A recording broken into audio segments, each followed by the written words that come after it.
তাহলে পরিবারকে জাহান্নাম থেকে বাঁচাবার জন্য প্রথম পদক্ষেপ কি? পরিবারকে শিরক মুক্ত পরিবার গড়ে তুলতে হবে। কি বলছি বুঝতে পারছেন? শিরক মুক্ত পরিবার। শিরক এই ব্যাপারটা বুঝতে গেলে আগে আপনাকে তৌহিদ জানতে হবে। তৌহিদ ব্যাপারটা জানেন তো? তৌহিদ, তৌহিদ মানে কি? আল্লাহর একত্ববাদ মানে কেমন জানা আছে? আল্লাহকে শুধু এক বলে মেনে নেওয়া? জি না। তাওহীদ কার নাম আপনাকে একটা একটা করে বলছি, শুনুন। আমি বললাম এখন, এই বাবু তুই উঠে দাঁড়া। অরিজিনাল দাঁড়াবি না, তোকে বলছি এমনি। বিয়ে করেছিস তুই? এখন বিয়ে করিস নি? আচ্ছা, এই ছেলেটাকে আমি বলছি ফজলুল করিম উঠে দাঁড়া। আমি একে উঠে দাঁড়াতে বললাম। আচ্ছা বলুন তো দেখি, ওর পাশে যদি ও উঠলো, আর একটা বাচ্চা ছেলে সে উঠে গেল, আচ্ছা ওই ছেলেটা যে যাকে বললাম না ও উঠে গেল, ও ভুল করলো না ঠিক করলো? কি করলো? ভুল করলো। কারণ ওকে তো আমি বলিনি, আমি একজনকেই বলেছি তুমি উঠে দাঁড়াও। তা যাকে বলেছি সেই তো দাঁড়াবে। পাশের যদি কেউ উঠে দাঁড়ায় সে ভুল করবে নিশ্চয়ই। করবে কি করবে না? এর নাম তাওহীদ, এর নাম একত্ববাদ। মানে দ্বিতীয় কোন পক্ষ সাইডে দাঁড়ালেই ভুল। বুঝতে পেরেছি?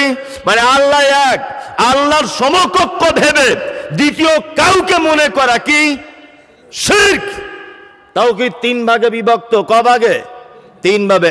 এক উলুহিয়াত, দুই রুবুবিয়াত, তিন আসমা ওয়া সিফাত।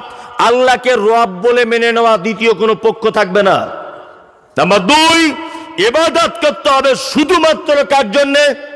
আল্লাহর জন্যে। তিন আসমা ওয়া সিফাত, আল্লাহর যে নামগুলি আছে এই নাম এবং নামের পাশে যে গুণ, এই গুণগুলোর প্রতি ঈমান আনতে হবে। তার নাম পরিপূর্ণ তাওহীদ। এবার আপনাকে একটা কথা বলছি, আল্লাহর 99টা অনেক নাম, তার মধ্যে 99টা নাম কায়দা বগদাদিতে আছে। এই 99টা নাম আমরা বিশ্বাস করি। কারা কারা? কোন হাত তুলুন তো। কই সবাই? সবাই? যে হাত তুলবে না তাহলে সে নিশ্চয় করে না। সবাই তুলুন, এইবারই তো মজা লাগবে। এবার আপনাকে বলছি, তাহলে আল্লাহর নাম বিশ্বাস করেন। ইয়া আল্লাহ, ইয়া রহমান, ইয়া রাহিম, ইয়া মালিক, ইয়া কুদ্দুস, ইয়া জাব্বার, ইয়া ওয়াহাব, ইয়া সালাম, ইয়া মুহাইমিন, ইয়া মুতাকাব্বির। এই নামগুলো আমরা সবাই বিশ্বাস করি। করি না? করি। কিন্তু নামের মানেগুলো বিশ্বাস করি? হ্যাঁ। আচ্ছা, আপনি যখন কোর্টে যখন বিপদে পড়ে যান, বা থানায় যখন কোনো রকমের একটা কাজে বিপদে পড়ে যান, আচ্ছা বলুন তো আপনি কাকে ধরেন? উকিল ধরেন, তাই না? উকিল মানে যেমন হোক করে আপনাকে বাঁচাবে। আপনি মার্ডার করেছেন, উকিল তবুও জজের সামনে বলবে, ইওর অনার, আমার মক্কেল তো সেদিন বাড়ি ছিল না যেদিন মার্ডার হয়। ও বলবেই। কি বলছি বুঝতে পারছেন না? উকিল তো চাই যে যত বেশি মিথ্যা সাজিয়ে বলতে পারে, বুঝলেন না? যেমন হোক করে বাঁচাবে, এর নাম উকিল। ইয়া ওয়াকিল, 99টা নামের ভিতরে আল্লাহর একটা শব্দ নাম এসেছে ওয়াকিল। আছে? আছে? ওয়াকিল মানে রক্ষাকারী। যাবতীয় কাজ থেকে, বিপদ থেকে রক্ষা করে কে? কে করে? আল্লাহ, আল্লাহ, আল্লাহ। কিন্তু কিছু জিলাপি হুজুর মার্কেটে তারা বলছে যে আল্লাহকে এমনি পাওয়া যাবে না। বুঝি কেন? বলছে ডাল ধরে গাছে উঠতে হয়। আমি সোশ্যাল মিডিয়ায় বলেছি, মমতাজুল ইসলাম, আমি ওই গাছে উঠি না যে গাছের ডাল থাকে, আমি নারকেল গাছে উঠি। কি বলছি বুঝতে পারছেন না? বলছে যতই মমতাজুল ফটর ফটর করো, ডাল না ধরলে কাজ হবে না। বিপদ থেকে বাঁচাতে পারে কে? কে? আল্লাহ। বলছে বিপদ থেকে বাঁচাতে পারবে, তোমার বিপদ থেকে বাঁচাতে পারবে, তবে মাধ্যম দিয়ে বাঁচতে হবে। আচ্ছা বলুন তো, মানুষ মাধ্যম ধরে কখন? জানা আছে? জানা নেই। মাধ্যম ধরে মানুষ দুটো কারণে। কটা কারণে? দুটো কারণে।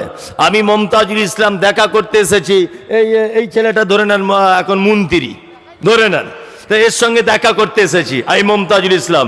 ও দরজার সামনে দাঁড়িয়ে আছে। এখন ওর যে গেটম্যান আমাকে বলছে বাড়ি কোথায়? উত্তর 24 পরগনা। ব্যাস, এখান থেকে কে তুই? তোকে চেনে মন্ত্রী সাহেব? বলছে না। বলছি তাহলে কি হবে বাপ? ওর সঙ্গে দেখা করতে হবে একটু। বলছে আমাদের এলাকার এমএলএ কে ধরে আন। এমএলএর মাধ্যমে এর কাছে পৌঁছানো যাবে, তার আগে যাবে না। আচ্ছা বলুন তো, ওর সঙ্গে যদি আমার আগে থেকে পরিচিত হয়ে থাকতো, তাহলে গেটম্যান আমায় তাড়িয়ে দিতে পারতো? পারতো? পারতো না। তাহলে উকিল ধরতে হয় মাঝখানে, দালাল ধরতে হয় কখন? অপরিচিত হলে দালাল ধরতে হয় পরিচয় করিয়ে দেওয়ার জন্যে। আচ্ছা বলুন, আপনাকে এই গ্রামে আপনার বাড়ি, আপনার নাম আব্দুল্লাহ, আপনাকে যে আল্লাহ আব্দুল্লাহ নামক এই গ্রামে একজনকে বানিয়েছে, এটা আল্লাহ জানে কি জানে না? এটা আল্লাহ জানে কি জানে না? আল্লাহর সঙ্গে আমার আপনার বান্দার পরিচয় আছে না নেই? আছে। তাহলে আল্লাহর সঙ্গে যখন বান্দার পরিচয় আছে, তাহলে মাঝখানে দালাল ধরতে যাব কেন? দালালের প্রয়োজন হয় না। আর এক জায়গাতে লোক ধরতে হয়, কোথায় না? মন্ত্রী সাহেব যখন টাল বাহানা করে, বাড়ি কোথায়? উত্তর 24 পরগনা। তুই মমতাজুলের বেটি তো? আচ্ছা হ্যাঁ হ্যাঁ, টেট পরীক্ষা তোর পাস হয়ে গেছে, তবে একটু সাইজ ছোট তোর, 2 ইঞ্চি শর্ট হচ্ছে। মানে চাকরির কনফার্ম, এই যে 2 ইঞ্চির কথা ভয় দেখিয়ে দিয়েছে, মানে 50,000 টাকা খাবে, বুঝলেন না? তা আচ্ছা বলুন তো দেখি, তখন আমায় লোক ধরতে হবে যে মন্ত্রীর কাছে একবার যাই, আমার বেটি চাকরিটা হয়ে যাবে। তার মানে মন্ত্রী সাহেব যদি জানার পরেও তালবাহানা করে, তাহলে লোক ধরতে হয়, তাই তো? আচ্ছা বলুন তো, কোনো বান্দা যদি ভুল করে, তা আল্লাহর কাছে যদি ডাইরেক্ট ক্ষমা চায়, আল্লাহ কি তালবাহানা করে বলে আগে পীর সাহেবের কাছে যাও, পারমিশন হলে তবে ক্ষমা পাবে? এরকম ব্যাপার আছে?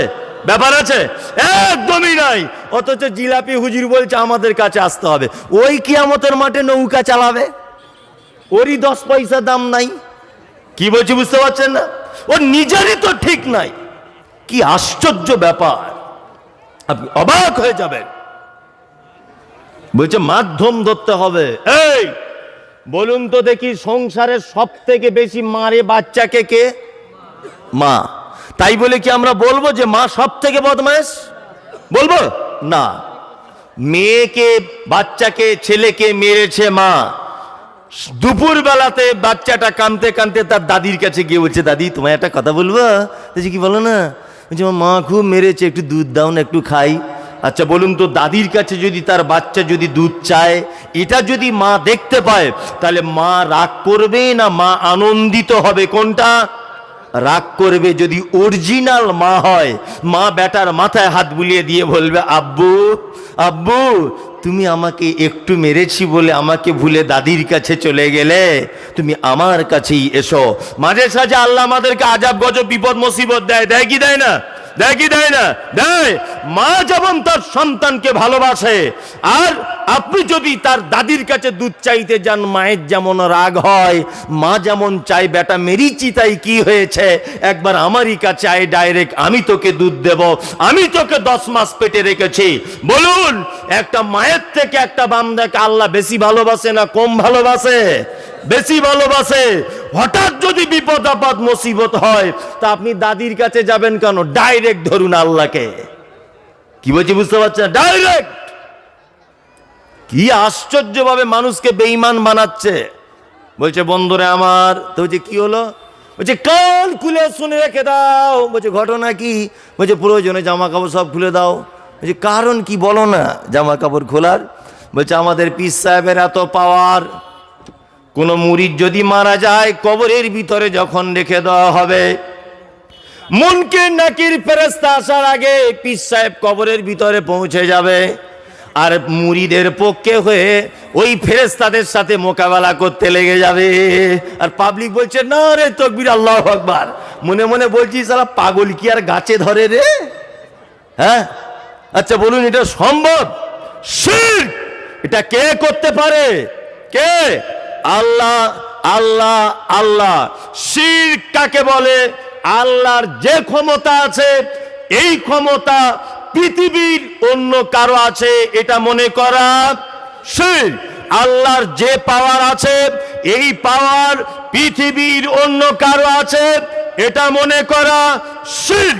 হায়াতের মালিক কে? মওতের মালিক, রুজির মালিক আল্লাহ।